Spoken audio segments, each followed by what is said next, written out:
औज़ुबिल्लाहि मिनश्शैतानिर्रजीम बिस्मिल्लाहिर्रहमानिर्रहीम अस्सलाम वालेकुम। आज का हमारा लेक्चर एक नदर बाइस पे है जो कि है लॉस एवर्जन बाइस, और ये जो है इमोशनल बाइस है, जस्ट लाइक जो हमने पीछे पढ़ा था इसमें सेल्फ कंट्रोल बाइस पे या एंडोमेंट बाइस पे, क्योंकि डिफरेंट बाइसेस हैं जिनको कुछ को हमने कॉग्निटिव बाइसेस में किया, कुछ इमोशनल हैं। इमोशनल बाइसेस मीन के जिसमें जो इन्वेस्टर्स हैं या रेस्पोंडेंट जो भी है वो अपने लॉस को इतनी ज़्यादा या प्रॉफिट को कंसीडर नहीं करते बनिस्बत जो उनके पास जो एसेट उनके पास होता है। तो लॉस एवर्जन बाइस को हम डिस्कस करते हैं कि कैसे जो है इन्वेस्टर जो है ये बाइस क्रिएट करते हैं।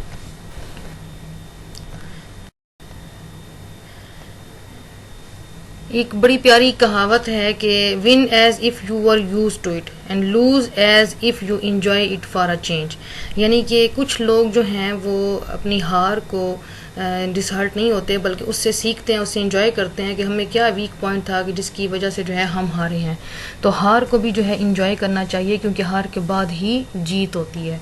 तो कुछ लोग सिर्फ जीत के ही ख्वाहिशमंद होते हैं, उनको तो हार अच्छी नहीं लगती, तो वो जीतने के लिए जीतते हैं, तो वो हर वो प्लानिंग करते हैं। तो लॉस एवर्जन की बाइस के साथ अगर हम इसको रिलेट करते हैं इस कहावत को, तो यही है कि इन्वेस्टर्स को हम पिछले भी अपनी स्लाइड में पढ़ चुके हैं कि वो जो इन्वेस्टर्स हैं वो ज़्यादातर लॉस एवर्जन होते हैं, यानी कि वो रिस्क एवर्स होते हैं, जिस तरह हमने एंडोमेंट में भी पढ़ा था। और जो है डिफरेंट जो बाइसेस हैं उसमें वो इस चीज़ को नहीं लाइक करते कि जो है हम लोग जो है रिस्क उस सिक्योरिटी में ज़्यादा प्रेफर करें कि जिसकी ज़्यादा उसमें रिस्क है। वो उस एसेट में इन्वेस्ट करना ज़्यादा पसंद करते हैं कि जिसमें रिस्क मिनिमम हो। तो लॉस एवर्जन का हम जनरल सा रिव्यू लेके स्पेसिफिक की तरफ चलेंगे कि लॉस एवर्जन बाइस है क्या और कैसे इसको हम आइडेंटिफाई करते हैं, what are the different precautionary measures. So as we have already discussed that people don't lose things that we own, कि जो चीज़ हमारे पास में होती है, मलकियत होती है, हम उसको हारने से ज़्यादा डरते हैं, हमें उस चीज़ का ज़्यादा खौफ होता है जो चीज़ हमारी मलकियत में होती है। और यही चीज़ जो है हमें ज़्यादातर वो स्ट्रेस में भी ले चलती है और हम उसके लिए ज़्यादा परेशान भी होते हैं कि ये चीज़ जो हमारे पास है हम उसको हम नुकसान ना हो या हमारे हाथ से चली ना जाए। So having accumulated wealth implies that we have more to lose than to gain. जितनी ज़्यादा आपके पास आप पैसा इकट्ठा करते जाएं या जितनी भी आपकी प्रॉपर्टी हो या मलकियत में जो जो चीज़ है, इंसान के पास जितना ज़्यादा फिर होता है, फिर उसको मेंटेन कर वैसे ही करने के लिए टाइम चाहिए होता है, आपकी एफर्ट्स चाहिए होती हैं, क्योंकि इस चीज़ का इंसान को अनकॉन्शियसली यकीन होता है कि जो चीज़ मेरे पास अगर मैंने इसका ख्याल नहीं किया तो मेरे हाथों से जा भी सकती है, नुकसान भी हो सकता है। तो उसकी मेंटेनेंस के लिए जो है उस चीज़ को मेंटेन करना ज़्यादा ज़रूरी होता है। So emotions regulation such as taking different perspective can reduce loss aversion, help people overcome potentially disadvantageous decision biases. तो इसकी जो है वो बता रहे हैं कि जो है लॉस एवर्जन बाइस इसी वजह से ही क्रिएट होती है कि आप जो है उस चीज़ पे ज़्यादा खौफ फील करते हैं जो चीज़ आपकी मलकियत में होती है। तो आप उस एसेट में इन्वेस्ट करना जो है ज़्यादा डिसीजन जब लेते हैं तो ज़्यादा आपके लिए रिस्की होता है या उसके लिए आपको हर्डल फेस करने पड़ते हैं अगर आप इस बाइस को फेस कर रहे हैं। तो loss aversion basically it's an important concept जो हम पहले पढ़ चुके हैं, प्रोस्पेक्ट थ्योरी हमने अपने प्रीवियस लेक्चर में पढ़ा था। तो उसमें ये बेसिकली खानीमैन एंड टवर्स्की ने जो प्रोस्पेक्ट थ्योरी डिज़ाइन की थी और उन्होंने भी यही किया था, कहा था कि उनके अकॉर्डिंग जो लॉस एवर्जन जो उन्होंने एक्सप्लोर किया बाइस की इसका इफेक्ट है क्या कि losses loom larger than gain. इंसान जो है वो प्रॉफिट को इतना ज़्यादा इंजॉय नहीं करता जितना वो लॉस के नुकसान को अपने दिल पे ले लेता है। तो कहते हैं कि जीत की खुशी को सर पे ना चढ़ाएं और ना ही अपनी जो हार है उसको दिल पे लें, तो उसको फेस करें बहादुरी के साथ। So it's thought that the pain of losing is psychologically about twice as powerful as player of gaining. तो ये एक साइकोलॉजिकल इफेक्ट है, लेकिन इसको ज़्यादा सर पे नहीं लेना चाहिए ताकि आप स्ट्रेस का शिकार ना हो। तो वो यही इन्होंने डिस्कस किया था कि डिफरेंट रिसर्चर्स ने भी ये स्टडी की है कि लॉस एवर्जन जो है ये आप यूँ कह लें कि people are more willing to take a risk or behave dishonestly.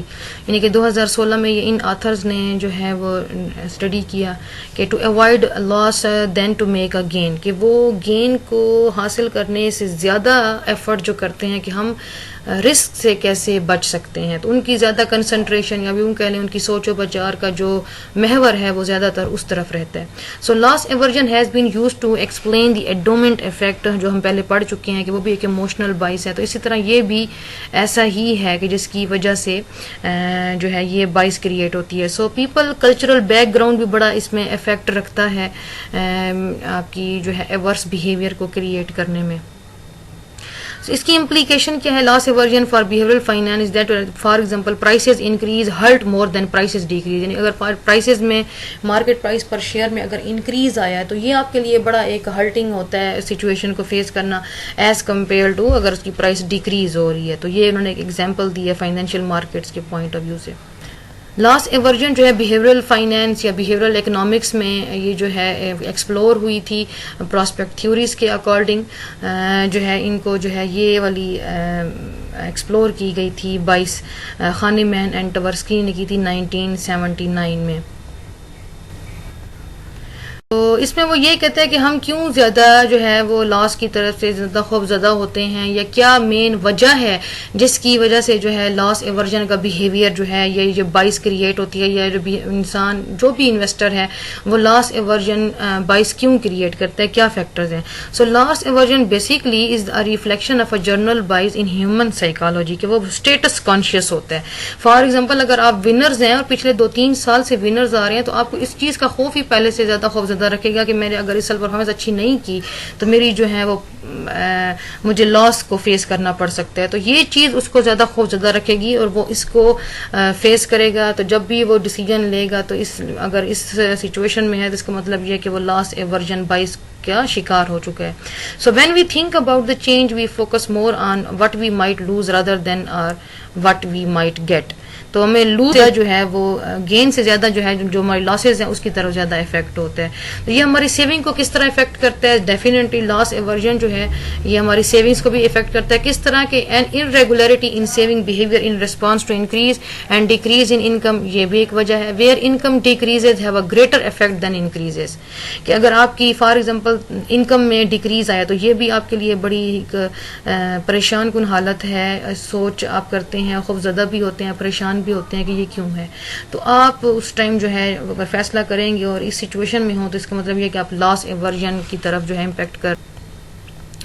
What is the opposite of loss aversion. अच्छा, कुछ होते हैं जो लॉस को अवॉइड करते हैं. कुछ आपके इन्वेस्टर्स हैं, जैसे पहले हमने पढ़ा था, रिस्क टेकर होते हैं. वो बड़े ऑप्टिमिस्टिक होते हैं, बड़े उसको रिस्क टेकर होते हैं. वो नहीं देखते कि जो है ना जैसे भी हालात हैं ठीक है हम जो है इसको फेस करेंगे. तो रियल रिस्क को तो हर कोई फेस करता है, लेकिन रिस्क टेकर जो होते हैं वो उन एसेट्स में भी इन्वेस्ट करते हैं जो बहुत ज्यादा रिस्की सिक्योरिटीज होती हैं. So risk tolerance is often seen as the opposite of risk aversion. Investors के लिए क्या इसकी इम्प्लीकेशंस हैं और किस तरह की ये जो है बाइसेस या बिहेवियर क्रिएट करता है इन्वेस्टर्स, जिसकी वजह से जो है वो इन्वेस्टमेंट में डिफरेंट मिस्टेक्स एराइज होती हैं. तो उनको हम 1 by 1 डिस्कस करते हैं.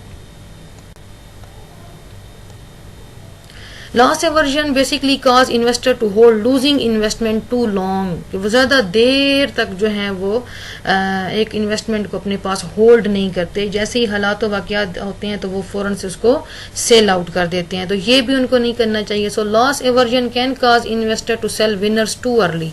और इसका ये इम्पैक्ट भी होता है कि अगर कोई एक पिछले 2-3 सालों से विन करता आ रहा है, उसका पॉजिटिव रेट ऑफ रिटर्न है किसी इन्वेस्टर का फाइनेंशियल मार्केट में, तो अगर उसको ये ज़रा सा भी फील हुआ कि अगर उसमें उसको फर्दर जो है वो लॉस फेस करना पड़ सकता है तो वो फौरन से अपनी तमाम सिक्योरिटीज को सेल कर देगा, ज्यादा टाइम के लिए उसको होल्ड नहीं करेगा. थर्ड क्या है कि investors to unknowingly take on more risk in their portfolio, कि लॉस एवर्जन से बचने के लिए कि वो जो है अपना जो पोर्टफोलियो डिज़ाइन करते हैं. मैंने पहले भी आपको बताया कि portfolio is the collection of different securities.